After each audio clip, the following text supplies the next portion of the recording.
The shuddering iron wheels of the troop train bit hard against the rails, a rhythmic metallic groan echoing through the damp morning air of late 1943. Inside, the cramped boxcar reeked of stale sweat, cheap tobacco, and the lingering scent of apprehension. Wilhelm Richter, a corporal from the Afrika Korps, pressed his face against the grimy glass, his breath fogging a small circle. He'd seen the scorched earth of North Africa, the bombed-out docks of Naples, the desperate, endless retreat across the Mediterranean, but nothing, absolutely nothing had prepared him for this, for the sheer, overwhelming volume of America. He had expected a land of farmers and financiers, a nation soft from luxury, unable to sustain a real war. That's what the party had always told them. What he saw through the smudged window was a panorama of relentless industrial might. Not just one factory, but a dozen, then 100, their smokestacks spewing dark plumes into the pale sky. Mile after mile of rail lines choked with freight cars piled high with steel, timber, and crude oil. Mountains of raw materials neatly stacked, waiting. It was an effortless, almost casual display of power that contradicted every piece of propaganda, every confident assertion from Berlin. This wasn't the America they had been promised. This was a Titan, slowly, inexorably, waking up. The train finally hissed to a halt in a vast, sprawling complex near Fort McCoy, Wisconsin. As the doors slid open, a blast of cold, dry air hit them, carrying the faint tang of pine and something metallic. The other prisoners, hardened veterans from Stalingrad and the Atlantic Wall, shuffled out, their expressions a mix of weariness and a dawning, unsettling recognition. They were surrounded by barbed wire, yes, and armed guards. But it wasn't the incarceration that truly silenced them. It was the background hum, the distant thrum of machinery, the endless, almost indifferent motion of an economy producing far more than any single nation could possibly consume. Their own war machine, for all its vaunted efficiency, was a hand-built marvel compared to this. Germany fought with precision, with daring, with a desperate genius born of scarcity. America, they realized, fought with abundance, an endless, crushing, suffocating abundance. The fight, for many in that moment, had already been decided, not on some bloody battlefield, but in the silent, tireless churning of these distant factories. To truly grasp the seismic shift in perspective these men experienced, to understand why their hushed observations reached the highest echelons of Allied intelligence, we must rewind. Back to the desperate gamble of the U-boat war, to the frantic efforts to cut Britain's lifelines, and to the profound, almost criminal miscalculation by the Nazi high command of their enemy across the Atlantic. They had looked at a map, at the vast distances, at the perceived cultural weaknesses, and drawn all the wrong conclusions. They had underestimated the power of American industry to transform itself, to become something it had never been before. It was a mistake that would cost them everything. And the seeds of that understanding were planted in the minds of men like Wilhelm Richter, watching the endless trains, the colossal factories, and the sheer, brutal scale of a nation that could outproduce the entire Axis combined without breaking a sweat. Their reports, filtered through intelligence channels, began to paint a picture of an enemy far more formidable than anyone in Berlin had dared to imagine. But how did those hushed conversations in isolated prison camps make their way to decision-makers? And what did they reveal about America's hidden strength? The answer lies not in dramatic interrogations, but in the mundane hum of daily life within the camps themselves. The Americans, masters of logistical scale, understood that these captured soldiers were not just prisoners, they were an unwitting intelligence asset. Camp administrators, chosen for their linguistic skills, fostered an environment where prisoners spoke freely. Walls, it turned out, often had ears. Strategic listening devices, disguised as everyday objects, were meticulously placed in common areas, mess halls, and even officers' barracks. But the most valuable source wasn't always a wiretap.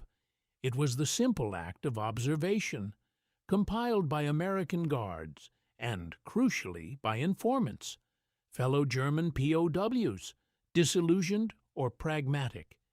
These reports, compiled daily, painted a consistent and terrifying picture for the German High Command. What Wilhelm Richter and his comrades saw was not just a factory, but an entire nation operating as one colossal, integrated war machine. They spoke of the sheer volume of raw materials, mountains of coal, rivers of oil, endless forests of timber, seemingly inexhaustible. They described trains, not just individual locomotives, but entire networks, hundreds of cars, long, moving day and night, ferrying components and finished goods across a continent untouched by war. They noted the constant, almost casual production of items precious in the Reich, spare parts, medical supplies, food in obscene quantities. One captured U-boat officer, interrogated at Fort Hunt, Virginia, after witnessing East Coast shipyards, simply stated, "We have bombed your cities for years. You have built more ships in months than we have sunk." This stark assessment, echoed in countless reports, highlighted the critical disconnect. Germany had spent years meticulously planning its war, optimizing every resource. America, by contrast, seemed to improvise its way to overwhelming superiority, drawing on a wellspring of industrial capacity that simply didn't exist anywhere else. The German war machine was a finely tuned, but finite, instrument. The American machine was an avalanche. Intelligence officers understood the profound psychological impact these sites had on the captured soldiers. It wasn't just the numbers, it was the feeling of boundless power, the realization that their homeland, no matter how valiantly it fought, was facing an opponent that could not be outproduced, starved, or broken by conventional means. This wasn't propaganda. It was the raw truth, filtered through the shock and awe of men who had seen the machine up close. And this understanding would begin to reshape Allied strategy, not just on the battlefield, but in the quiet rooms where the future of the war was being plotted. In the labyrinthine corridors of the Pentagon and across the Atlantic in Whitehall, these dispatches landed on the desks of analysts like Lieutenant Colonel John H. Allen. Allen, a former industrial engineer from Detroit, possessed a unique and almost visceral appreciation for the sheer scale described by the prisoners. He understood, perhaps more acutely than his peers, that 1,000 tanks on paper meant nothing if the enemy believed you could build 10,000 more and build them faster with less effort. The raw data of production figures, while crucial, was secondary to the profound psychological warfare inherent in those numbers, in the visible, undeniable truth of America's capacity. Allen's specialized team at the Military Intelligence Service, working out of a nondescript office in Washington, D.C., began to meticulously cross-reference POW testimonials. They compared first-hand accounts with aerial reconnaissance photographs, with decrypted enemy communications, and even with pre-war economic surveys. What emerged was a chilling and consistent confirmation. The German High Command was indeed oblivious to the true, overwhelming scope of American industrial capacity. Their intelligence apparatus, sophisticated as it was, operated within a European framework utterly unprepared for a nation that could outproduce entire continents from a secure, untouched homeland. They vastly underestimated the speed and efficiency with which a civilian economy could pivot to war production, seeing their own meticulous, centrally planned system as the undisputed global standard. This fundamental miscalculation, nurtured by their own pervasive propaganda and a critical lack of reliable on-the-ground intelligence from within the United States, became a profound and exploitable vulnerability for the Allies.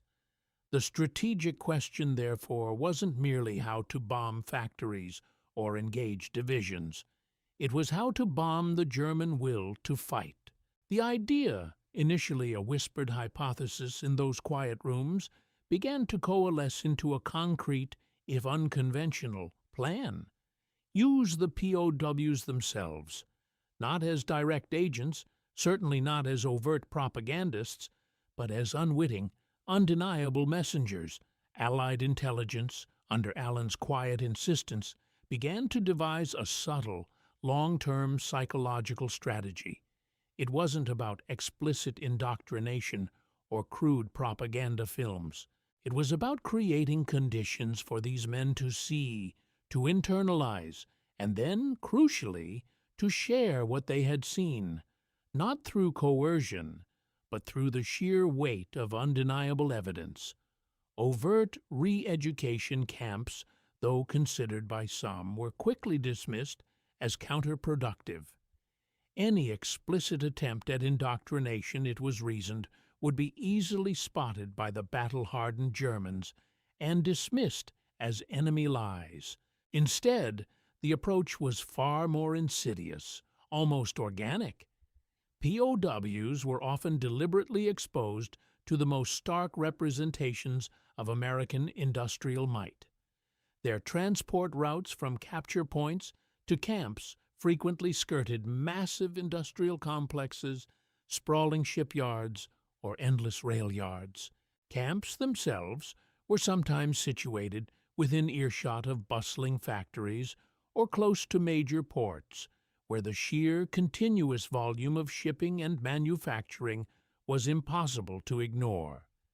They were provided access to American newspapers and magazines, often prominently displaying articles about rising production quotas, new factory openings, or the astonishing output of tanks, planes, and ships.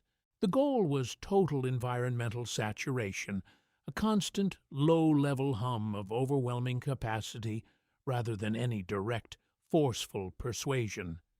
This entire approach was a calculated gamble, fraught with internal debate. Some within the broader intelligence community argued vehemently against it. Why show our hand, they questioned, their voices rising in protest.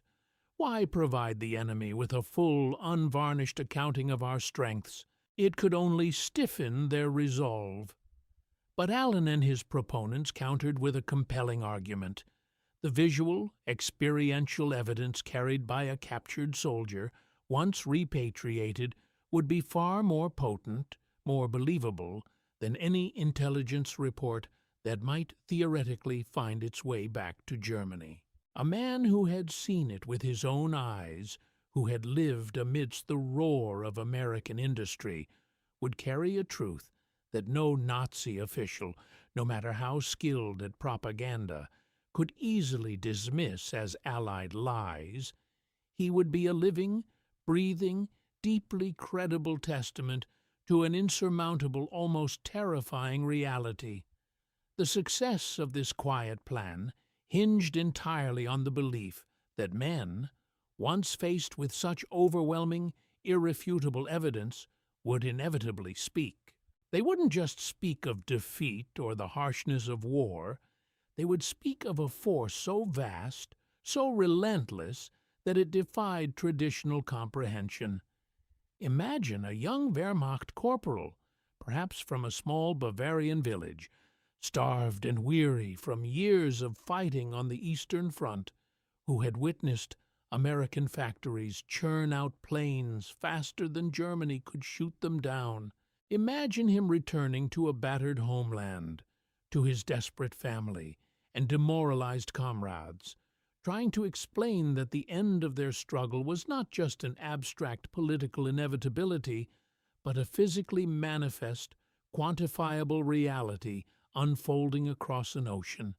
How would one even begin to describe such a sight? This quiet, almost invisible campaign of psychological erosion began to take root, subtly shifting the landscape of the conflict. The first repatriations of German POWs occurred in late 1944.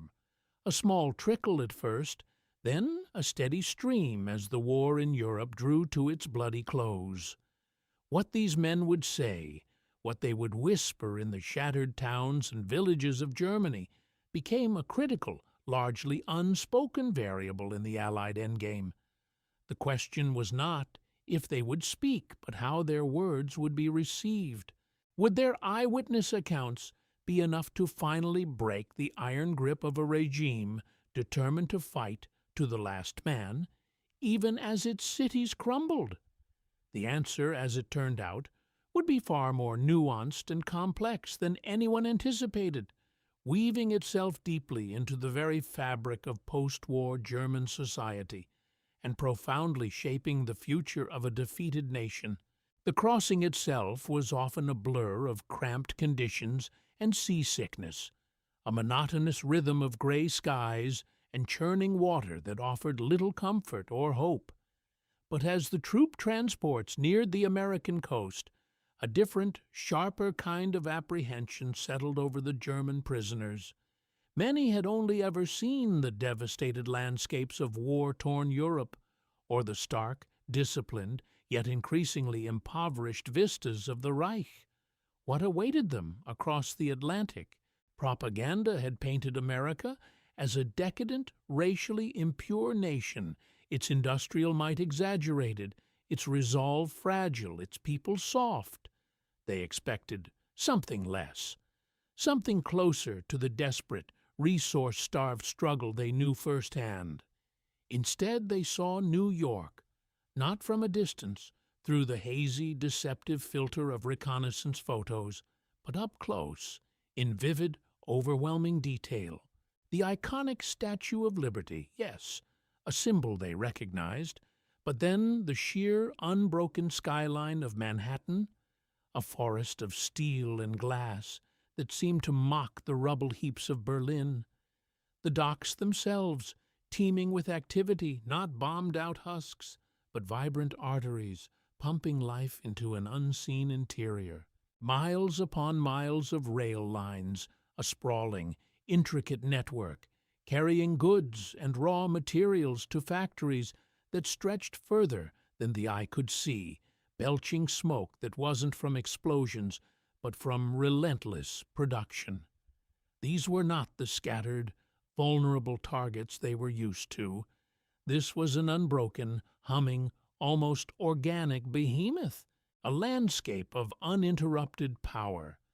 One captured U-boat officer, Oberleutnant Karl-Heinz Hepp, interrogated shortly after landing in Norfolk, Virginia, reportedly stared in stunned silence at a nearby shipyard, where new destroyers seemed to materialize from nothing. He then quietly, almost to himself, said, "We have lost the war already. We did not know." His words were stark, devoid of the bravado or defiance typical of a captured officer, a simple, crushing statement of fact. Other accounts, meticulously compiled by intelligence officers from the Military Intelligence Service, echoed this sentiment with chilling regularity.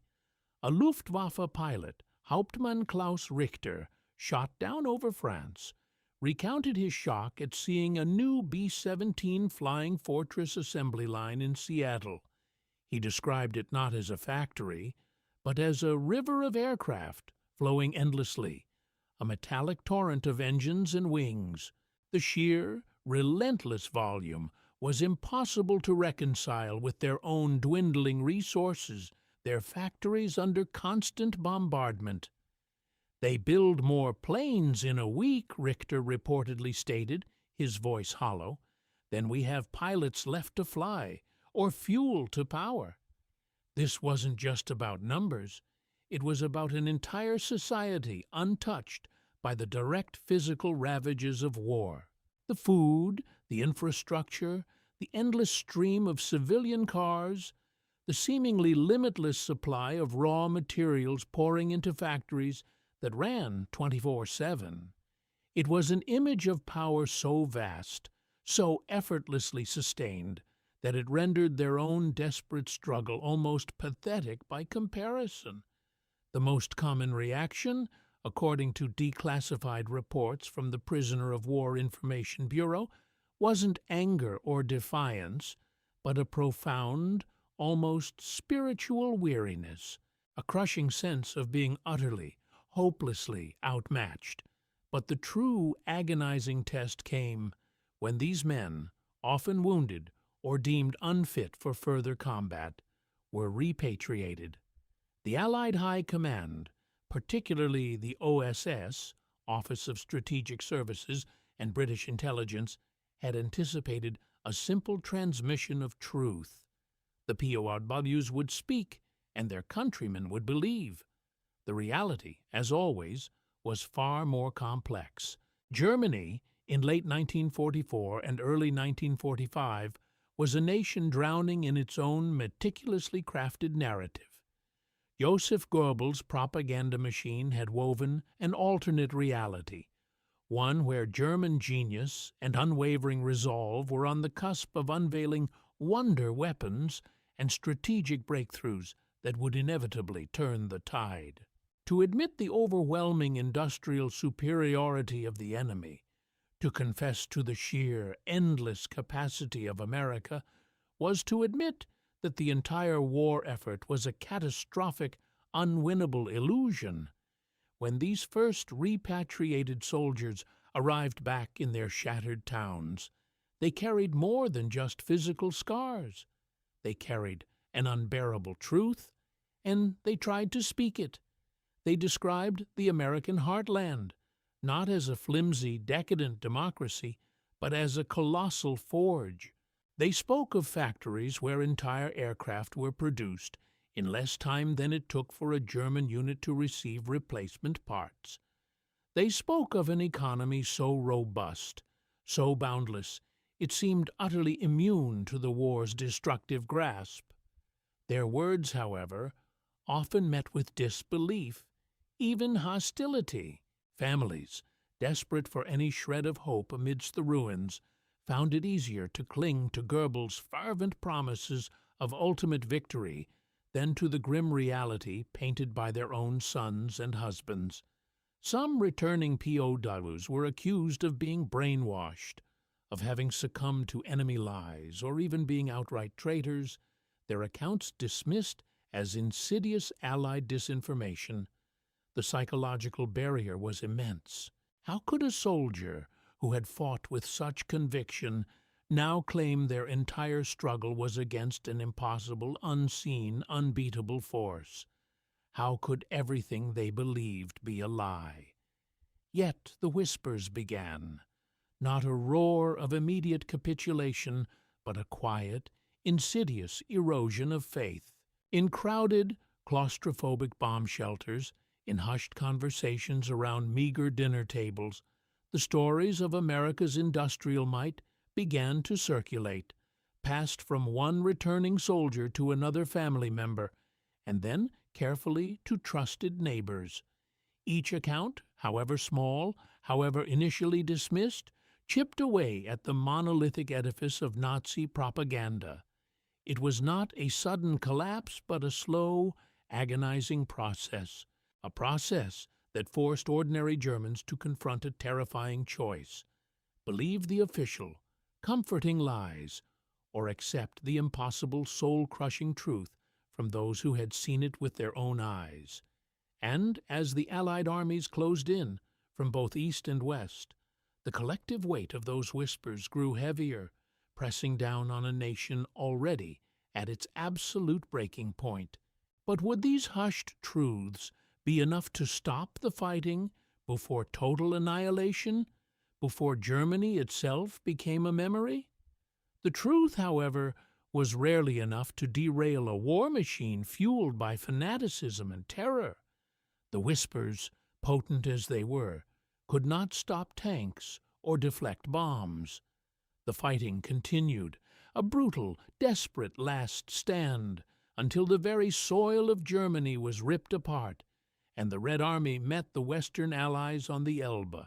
It was only then, as the physical reality of overwhelming force became undeniable, that the edifice of propaganda finally crumbled, revealing the devastating void beneath. For the returning POWs, the war's end brought a different kind of burden. They had seen the enemy's true face, not of malevolent intent, but of an industrial titan whose scale was beyond comprehension. Their testimony, once dismissed as Allied trickery, now became a chilling, almost unbearable testament to the scale of their nation's grand miscalculation. Many carried this knowledge in silence, a heavy weight in their hearts, understanding that their words, even in the bitter aftermath of defeat, would be too heavy for a shattered populace to truly bear. They simply went home, often to rubble and ghosts, and quietly rebuilt. Their harrowing tales of America's boundless output, of tanks and planes born from assembly lines in mere hours, became part of a collective, unspoken understanding within a generation. A quiet, terrifying lesson learned not through the roar of artillery or the flash of bombs, but in the sterile, efficient, yet utterly overwhelming reality of the camps across the Atlantic. A lesson that perhaps truly changed the world, not through a grand declaration of victory or defeat, but through the enduring, haunting memory of what ordinary men had seen, a power so immense it rendered all their sacrifice tragically futile.